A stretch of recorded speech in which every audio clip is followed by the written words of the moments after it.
Good afternoon, everyone.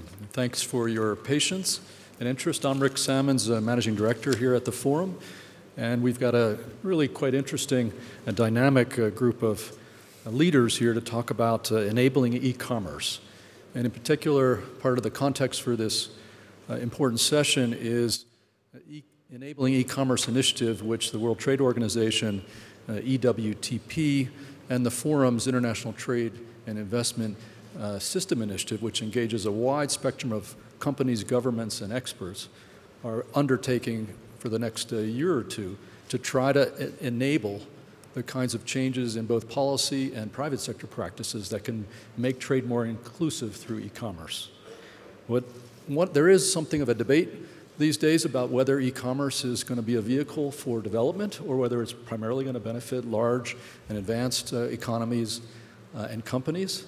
And what I'd like to do is first introduce the panel and then get right into that discussion.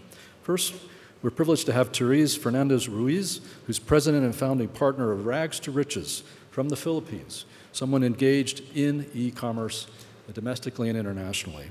Then, Your Excellency Mercedes Arauz, Prime Minister of Peru. Jack Ma, Executive Chairman of Alibaba Holding Group Limited, and Roberto Azevedo, Director General of the World Trade Organization. Why don't we start with you, a view from the actual conduct of business on the ground, Therese.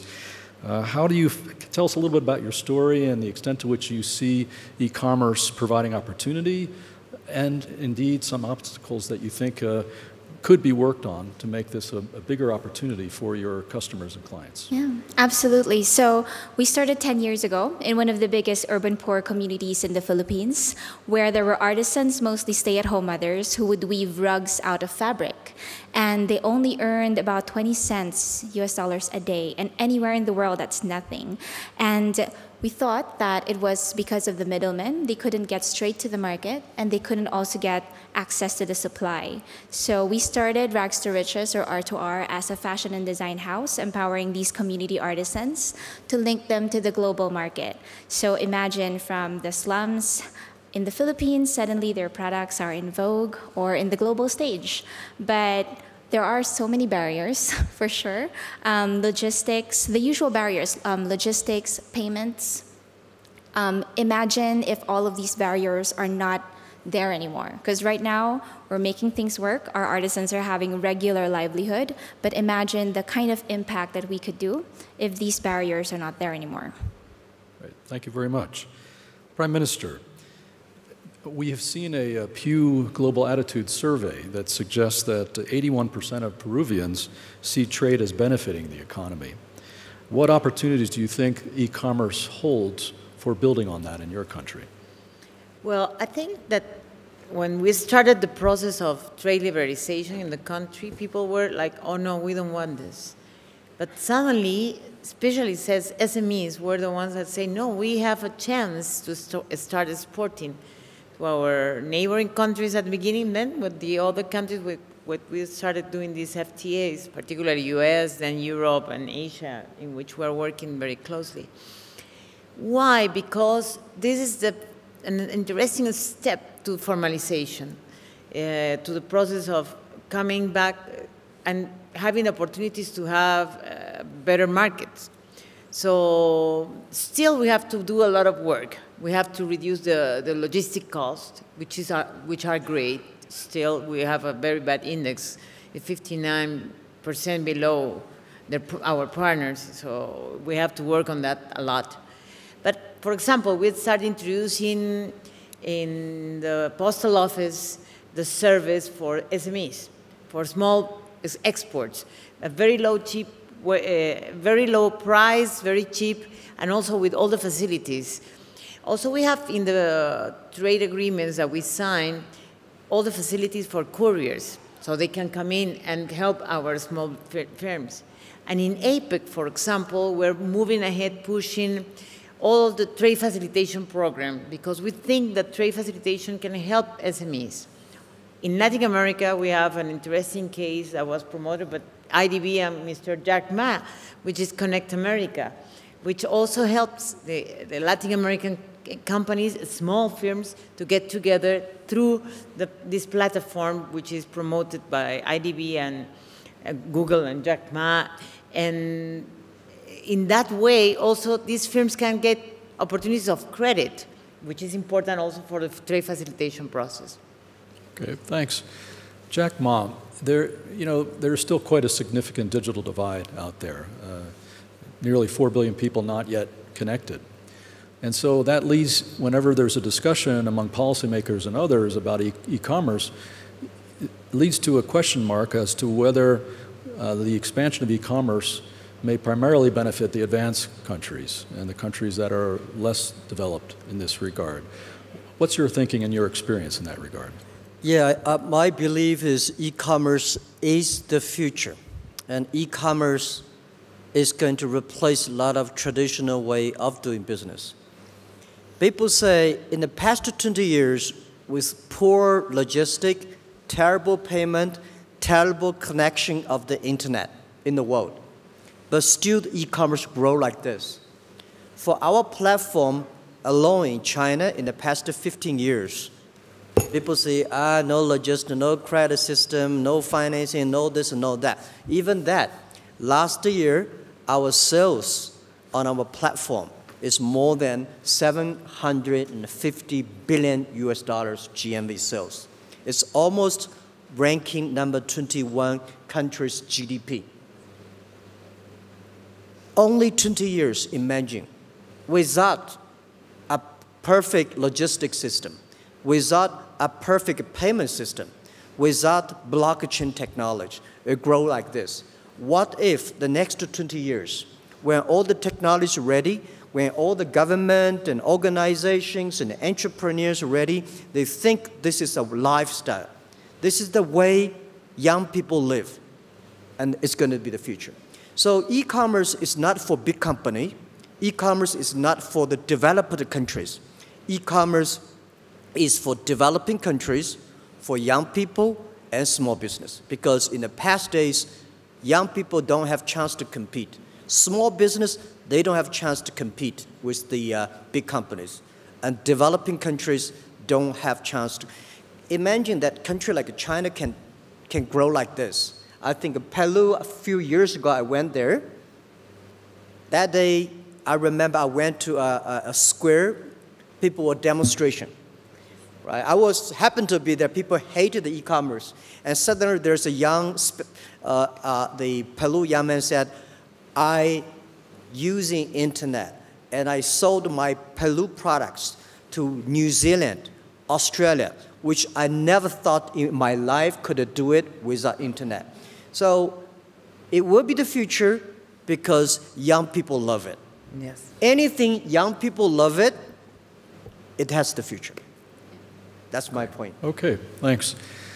Roberto Azevedo, you just came out last month of an important ministerial meeting in Buenos Aires, and there was a lot of discussion. Maybe some of the most discussion about any topic, as far as I could tell, was about e-commerce. Tell us a little bit about how the multilateral community views this issue. Well, I think I agree entirely with what has been said about the potential of e-commerce. I think this potential, as far as cross-border e-commerce is concerned, business to consumer, there is a lot of potential to be realized. It's still in the very early stages. We're crawling. We're still a baby. There's a lot to be done. And I think that this potential of cross-border e-commerce needs the feedback of the international community. And it's not going to be governments alone. Governments alone are not going to do it. They need the feedback from the people on the ground. They need people like Jack Ma, big company, big platform, and Rags to Riches and others participating together, because they are the ones who understand the problems. They are the ones who see the challenges. They are the ones who see where the bottlenecks are. Governments don't. Governments still have rules and regulations that apply to the 20th century trade. That's gone. That's going to disappear. So we have to have the means to have this conversation. And that's why in Buenos Aires I was very excited to launch this initiative with EWTP and with the WEF, which will bring together not only governments, but also the private sector, academia, everybody sitting together to figure out the way forward. If we cross our arms, e-commerce is going to be the exclusivity of the big companies, of the big guys, because they're the ones who can go through this myriad of bureaucracy and tons of papers that you have to fill and high trade costs. If you want to make it inclusive, and that's where governments and communities win, we need to make it simpler. We need to make it more expedite, and that is the conversation that we have to have. Without it, it's going in the wrong direction. Let me broaden the frame of the discussion for a moment. You know, here during this week in Davos, one of the top issues for debate is where trade policy is going. Are we going to seek additional restrictive measures? Are we seeing potentially more rivalry among trading blocs? And Jack, you have famously said, I think I read once, that when trade stops, war begins. How do you see the evolution of this debate, and what role do you think the e-commerce industry can play in helping matters? Yeah, I think it is impossible to stop the trade. The world needs trade. Trade is supposed the way to solve wars. If the trade stops, the war starts. This is always I believe. Trade have to be changed, and WTO has done great job in the past years in order to making sure the world understand each other, in order to making sure the trade is an opportunity for everybody. But I think today the world is changed because of the new technology. I would say in the future there will be no made in China, no made in America, no made in Peru. It's going to be made on the internet. Mm-hmm. Young people connect to each other online. In the future, no matter you like it or don't like, we will enable every young people, every small business to buy global, sell globally, and deliver globally, and pay globally, and travel globally, just maybe with a mobile phone, even with a passport. This is the trend. Nobody can stop it. So protectionism and globalization. I think globalization is a great thing. You should not have killed the baby before even the baby was born. Mm-hmm. Today, globalization is a growing pain. And it's so easy to launch a trade war. But it's so difficult to stop the disaster of this war. And I'm scared and I'm concerned. I don't think the world should have the, don't use trade as a weapon. Use a trade as the solution to solve the problems. When you sanction the other country, you are sanctioning those small business, young people. They were killed. Just like you're bombing somewhere, civilization is gone. So we believe we should using the internet, using e-commerce, encouraging young people. The more trade we have, the more business will come up. There are hundreds of ways to solve the problem, but there is only one reason they want. If you want to launch a trade war, it's easy. But I will say it takes about 30 years to fix that pain. So my view is we should not have a trade war. And we have a plenty of ways to solve the problem. And third, we should not let the world global trade controlled by 60,000 big companies. We should make technology, policies to encouraging 6 million or 16 million or 60 million business that can get benefit from small business. From small business like entrepreneurs from Philippines, they can sell globally. They can buy globally. This is the future, and it works. So, much of the response to debate about rising restrictions is that we need to make our economies more inclusive. And I guess I would open it up to the panelists to talk a little bit about how they think this aspect of commerce, e-enabled commerce and investment, can help make the economy more inclusive, make trade more progressive or inclusive? Anyone care to comment? Yes, Prime Minister. I would say from the point of view of a government, first, open markets. I totally agree. Just yesterday, the TPP was agreed without US, but the other 11 countries already agreed to have free trade among themselves, with trade facilitation, with investment facilitation, and helping each other. So that's very important. So some countries may think that reducing trade is good for them, but for us, many of us, we are very happy to have trade and cooperate. And most of us are in the Pacific area, so we believe that we can increase the possibilities of our SMEs. Second, I think we have to make easy for our firms to have digital knowledge, so we have to build capacities. We have to provide services through internet.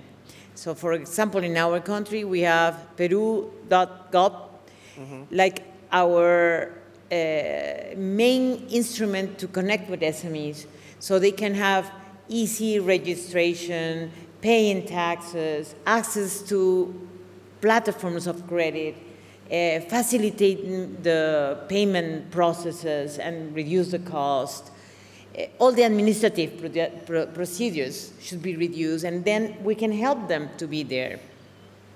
And of course, give information on what our other countries which we trade have as information that they will need to get into the other country. So I think we, as the government, has to help our enterprises to be promoted. Otherwise, it will be this market taking, but the big and large e-commerce retailers, and we don't want that. We want them to be moving, as you said, with other small firms all together. So this is something that we can have user-friendly and keeping people in touch with each other, and the government should be the trade facilitator in this case.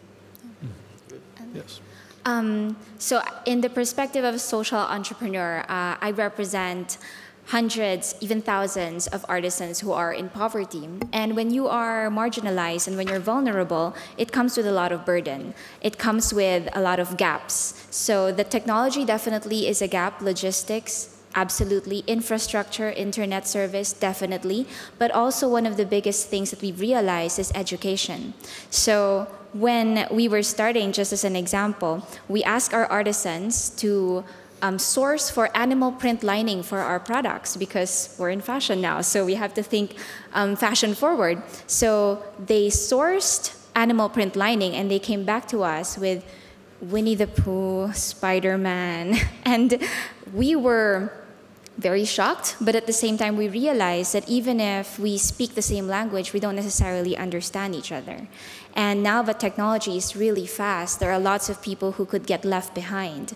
So I believe that we have to empower the entrepreneurs so that they can be the bridge and the connectors to communities who are in poverty, because e-commerce has the potential to link them to the market, definitely, but also to lift them out of poverty. We have such a big opportunity in our hands now. So we need to empower those who can make those connections. Director General, we've just heard a list of very practical constraints. As I understand it, Therese, you sell 90% of your activity domestically, 10% export.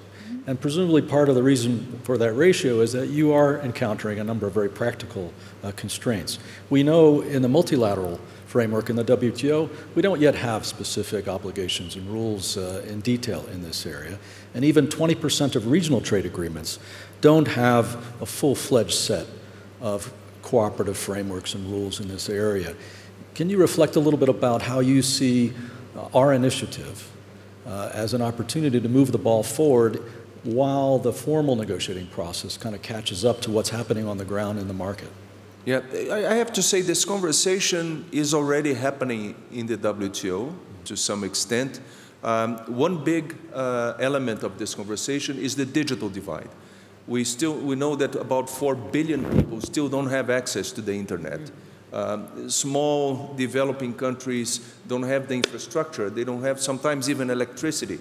So it's difficult to bring them on board. I can only imagine the kind of logistical difficulties that exist in the Philippines with so many islands and artisans in different places. So this is a big challenge. And I think you cannot think of e-commerce without thinking of how to integrate the small, the poor countries into this equation as well.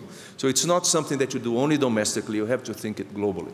So another important thing that in the WTO we're trying to figure out is which are the main challenges, which are the ones that we have to address first. Because when you begin a conversation about e-commerce, it very quickly covers 1,000 different aspects. It's difficult to attribute priorities and say, let's take this first step. Let's do this first. And just now in Buenos Aires, we had more than 70 countries signing up a declaration that they will discuss the issue of e-commerce. They will try to set up a conversation that could lead in the future to negotiations. I think this initiative of enabling e-commerce by the WEF, the WTO, and the EWTP will allow us to frame the conversation that is going to happen. Because otherwise, people are going to sit around the table and they won't know what to do, because there will be so many things to handle that they will get lost in the forest. So we need to figure out the priorities, the challenges, and that can only come if you talk to the private sector, if you talk to the operators, the people who face the challenges.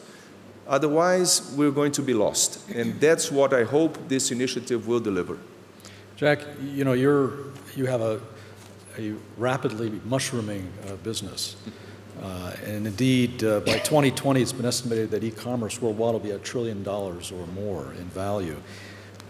Yet you're spending time in doing what Roberto just talked about, which is to be part of a process to get very concrete discussions between private sector, not just your firm, but many other firms, and governments to try to improve the enabling environment there. Tell me why you want to allocate your precious time to that type of endeavor. Yeah, thank you. I think this is what this initiative about. We are very excited about partnering with WEF and WTO to promote the EWTP called Electronic World Trade Platform or Electronic World Tourism Platform.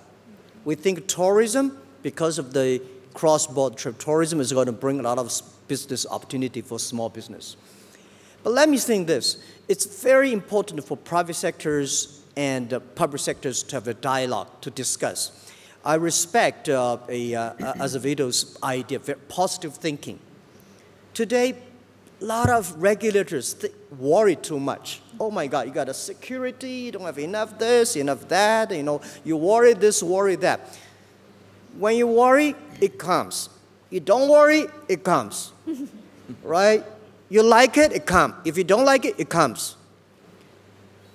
Many years ago, 17 years ago, when I started e-commerce in China, people say, hey, China even don't have a PC, so why you have an e-commerce?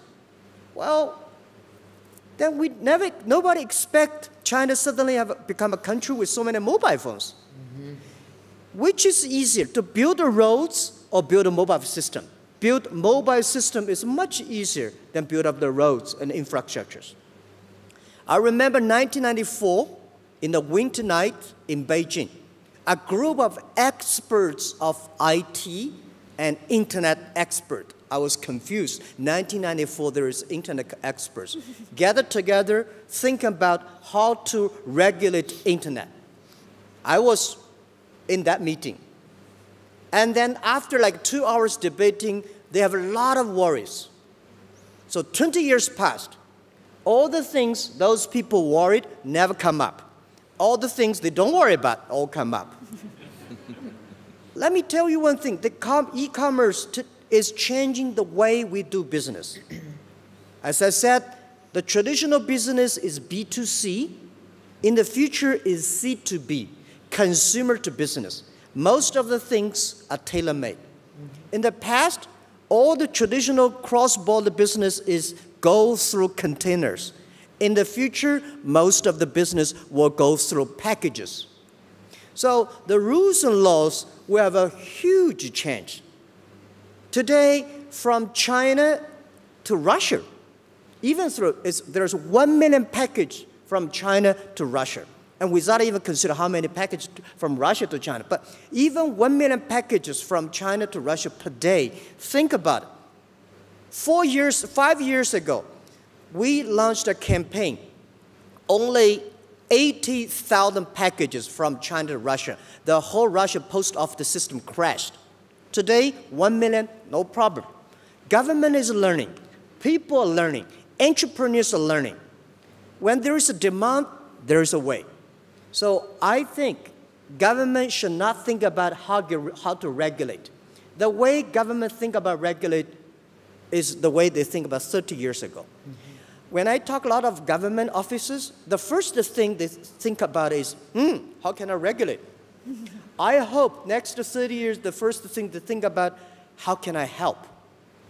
What shall we change to making sure our young people, our small business, our trade can in and out smoothly? This is the positive thinking. So I said in Argentina, whether you like it, we will do it. You don't like it, we will do it, right? Because this thing is coming. And the hope of making this thing good is work with young people, work with the smart government officers, organizations.